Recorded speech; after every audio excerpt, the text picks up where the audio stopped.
এসব করে লাভ নেই, এবারে হবে না ভাই, 21-এর মতো করতে দেব না, এই বলে দিলাম।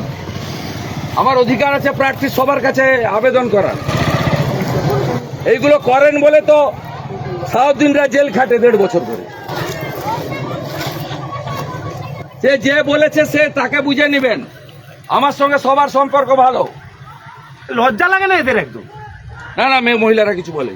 শুভেন্দু বাবুর কথাবার্তা কিন্তু খুবই ভালো, উনি একজন পলিটিশিয়ান হিসেবে খুবই ভালো। এই যে দেখুন, তৃণমূলে ছিল তখন উনি ভালো ছিল, এখন তৃণমূল থেকে বিজেপি পার্টি করছে, উনাকে বদনাম করা হচ্ছে। আবার কেউ কেউ বলছে কবাডি খেয়েছেন, এবার কবাডি খাবেন। শুভেন্দু বাবুর ব্যবহার চালচলন খুবই ভালো, আমার মতে বিজেপিকে এবার পশ্চিমবাংলায় আনা উচিত। আর শুভেন্দু বাবু তো বলেই দিয়েছেন, ধর্ষণ হলে একেবারে ডাইরেক্ট গুলি, একেবারে কুটকিতে দুটো গুলি আর বুলডোজার, ঘর ভাঙা হবে আর কুটকিতে দুটো গুলি করা হবে। এইসব ধর্ষণকারীদের, এইসব জিহাদিদের সব কুটকিতে গুলি করা হবে, আর ঘর বাড়ি বুলডোজার দিয়ে ভেঙে দেওয়া হবে। আমরা চাই, আশা করি পশ্চিমবাংলার মানুষ বুঝতে পারবেন, পশ্চিমবাংলার মানুষ এত ধর্ষণ হয়েছে, এত সবকিছু দেখেছে, আরজি কর দেখেছে, আমার মতে বিজেপিকে একটা সুযোগ দেওয়া উচিত। Yeah.